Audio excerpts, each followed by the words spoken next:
Hello friends, welcome my YouTube channel. आज हम इस वीडियो में बात करने वाले हैं व्यक्तिगत विभिन्नताओं या व्यक्तिक विभिन्नताओं के बारे में कि व्यक्तिक विभिन्नताएं क्या है और एक अध्यापक इन विभिन्नताओं के बीच बालकों को शिक्षा किस प्रकार से देते हैं। जैसा कि आप देख रहे हैं व्यक्तिक विभिन्नताएं, तो ये वयस्क या व्यक्ति से संबंध नहीं है, इसका बालक या बालिकाओं से वर्ग यानी कि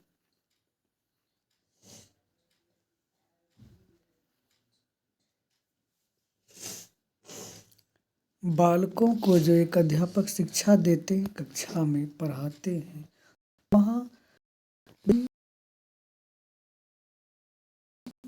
क्या है कि सामाजिक,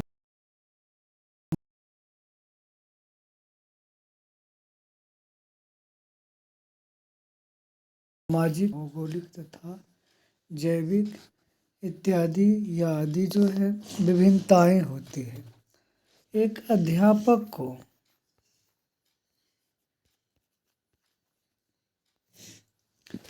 अध्यापक को शिक्षक को इन विभिन्नताओं को ध्यान में रख करके उन्हें शिक्षा देना होता है या पढ़ाना होता है। एक कक्षा में जो है ये विभिन्नताएं पाई जाती हैं और एक अध्यापक को इस प्रकार से शिक्षा देनी है कि यदि कम क्षमता युवा की जो माध्यम और किसी कला और क्षमताओं को जान करके जो है शिक्षा देना पड़ता है, चाहे किसी जाति, धर्म, संस्कृति का हो। तो इन सब बातों से ऊपर उठ करके एक अध्यापक को शिक्षा देना होता है।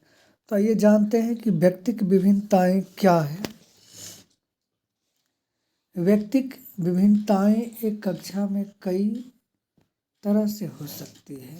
एक वर्ग या कक्षा में जो है ये विभिन्नताएं कई तरह से हो सकती है, जैसा कि मैंने बताया सामाजिक, सांस्कृतिक, आयु, रंग, रूप, वंशानुक्रम इत्यादि। अध्यापक को बालकों के रुचियाँ, आदतों, अभिवृत्तियाँ, कल्पना, मूल्यों तथा संकल्पनाओं के आधार पर अंतर किया जा सकता है। इनको हम रुचि, बच्चे की अलग अलग रुचि हो सकती है, तो उनके रुचि को जान करके शिक्षा देना पड़ता है।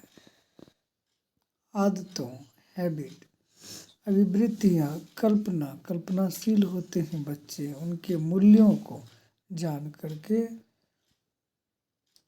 जो है शिक्षा दिया जाता है। अध्यापक का ये उत्तरदायित्व होता है कि इन सब बातों को ध्यान में रखकर शिक्षा देनी चाहिए। मनोविज्ञान में बालकों की व्यक्तित्व विभिन्नताओं के अध्ययन पर बल दिया जाता है और शिक्षा मनोविज्ञान, बाल विकास या बाल मनोविज्ञान में बालकों को इन्हीं व्यक्तिक विभिन्नताओं को जान करके शिक्षा किस प्रकार से देनी चाहिए, इसके बारे में अध्ययन किया जाता है और फिर इसके आधार पर, शिक्षा मनोविज्ञान के आधार पर जो है उनकी समस्याओं को सॉल्व किया जाता है, जिससे उसका बालक का सर्वांगीण विकास हो। अब कुछ शिक्षा मनोवैज्ञानिक शैक्षिक जो उनके विचार है उनके बारे में इन्होंने कहा है। स्किनर के विचार में ये जानते हैं कि स्किनर के विचार में क्या है। स्टेटमेंट, परिभाषा, व्यक्तित्व विभिन्नताओं में संपूर्ण व्यक्तित्व का कोई भी ऐसा पहलू सम्मिलित हो सकता है। क्या है कि कोई भी ऐसा पहलू सम्मिलित हो सकता है जिसका माप किया जा सकता है। जैसे शरीर के आकार को हम माप सकते हैं, उसको हम लंबाई को माप सकते हैं, आकार को माप सकते हैं, और स्वरूप, उनका जो स्वरूप है चेहरे का, गोरा है, काला है, सुंदर है, कुरूप है, उनको हम जान सकते हैं, माप सकते हैं। आकार गोलाकार है, लंबाकार है, या फिर एक सुडौलकाय है, इसको हम माप सकते हैं।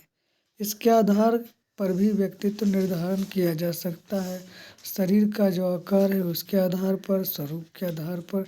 लेकिन तीसरा पक्ष ये भी है कि उनकी IQ, मानसिक क्षमता, कैपेसिटी, अध्ययन करने की क्षमता के आधार पर भी उनको हम व्यक्तित्व का अध्ययन कर सकते हैं, उनको जान करके हम पढ़ा सकते हैं। अब आइए रेबर के अनुसार उनका क्या कहना है व्यक्तित्व के बारे में, कि एक ऐसी मनोवैज्ञानिक घटना के लिए नाम दिया जा सकता है जो इन विशेषताओं या शील गुणों पर बल डालता है, जिसके अनुसार व्यक्तिक जीव भिन्न होते दिखाए जा सकते हैं।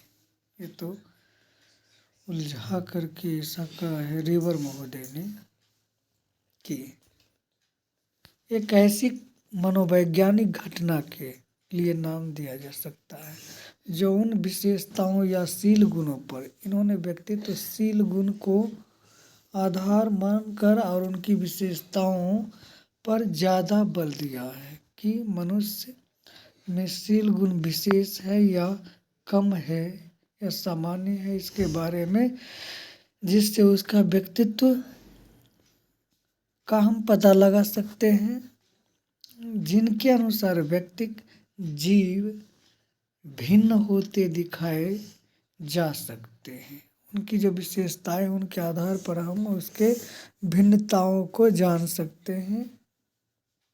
अब टाइलर के अनुसार एक व्यक्ति का दूसरे व्यक्ति से अंतर एक सार्वभौमिक घटना जान पड़ती है। ये तो सही है कि कोई भी व्यक्ति एक समान नहीं होते हैं, एक दूसरे से भिन्न होता है। यदि एक ही समय पर जुड़वा बच्चे पैदा होता है, जन्म लेता है, तो उनमें भी अंतर होता है, भार, लंबाई या फिर उनकी मानसिक योग्यता, क्षमता में भी अंतर होता है। इस प्रकार से लेकिन एक अध्यापक को, शिक्षक को चाहिए कि इन सब बातों को जान करके शिक्षा देनी चाहिए। हर व्यक्ति शारीरिक तथा मानसिक शील गुणों में एक दूसरे व्यक्ति से भिन्न होते हैं। ऐसा पहले भी कहा है कि एक दूसरे व्यक्ति से भिन्न होना ये प्राकृतिक जो है देन है, जिन्हें हम खुली नज़रों से देख सकते हैं। आप दो व्यक्तियों में अंतर देख सकते हैं रंग के आधार पर, उनके लंबाई, चौड़ाई, कद काठी के आधार पर। शील गुणों से तात्पर्य अब क्या है, शील गुणों के बारे में यहाँ बताया है कि बौद्धिक योग्यता, अभिरुचि, मनोवृत्ति, आकांक्षा आदि, जिन्हें हम खुली आंखों से या नज़रों से देख सकते हैं। व्यक्ति प्रत्येक शील गुण में एक दूसरे से भिन्न होते हैं। ये कारण जो है व्यक्तिक विभिन्नताओं का आधार जो है कई हो सकता है, जैसे वंशानुक्रम के कारण भी भिन्न होते हैं। इसके बाद वातावरण, प्रजाति, राष्ट्रीयता, आयु, एज फैक्टर भी, स्वास्थ्य, यदि किसी बालक का स्वास्थ्य अच्छा है तो उसका ग्रोथ अच्छा होगा, उसका मानसिक स्वास्थ्य के कारण जो है पढ़ने में भी वह तेज होगा, सोचने समझने की क्षमता में भी अच्छा होगा। आयु कम ज़्यादा के आधार पर भी उनका बुद्धि या फिर भिन्नता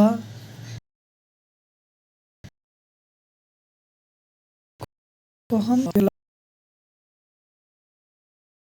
अलावा के आधार पर भी जो है भिन्नता पाई जाती है। प्रजाति, एक जाति के अलावा जो उसकी उपजाति होती है उसमें भी भिन्नता होती है। वातावरण, एनवायरनमेंट, वंश जेनेटिक का भी प्रभाव पड़ता है। इस प्रकार से यदि शैक्षिक परिवेश में इन सब बातों को एक अध्यापक जानते हुए शिक्षा देते हैं, भिन्नताओं को समझ करके, तो वह शिक्षा अच्छा होता है और बालकों का जो है विकास तीव्र गति से होता है। तो इस प्रकार से हमने व्यक्तिगत विभिन्नताओं के आधार पर किस प्रकार से शिक्षा देनी चाहिए और विभिन्नताएं क्या है इसके बारे में हमने चर्चा किया। दोस्तों, आप मेरे चैनल पर नए हैं तो वीडियो को सब्सक्राइब कीजिएगा, लाइक कीजिएगा। फिर मिलेंगे हम नेक्स्ट वीडियो में। धन्यवाद।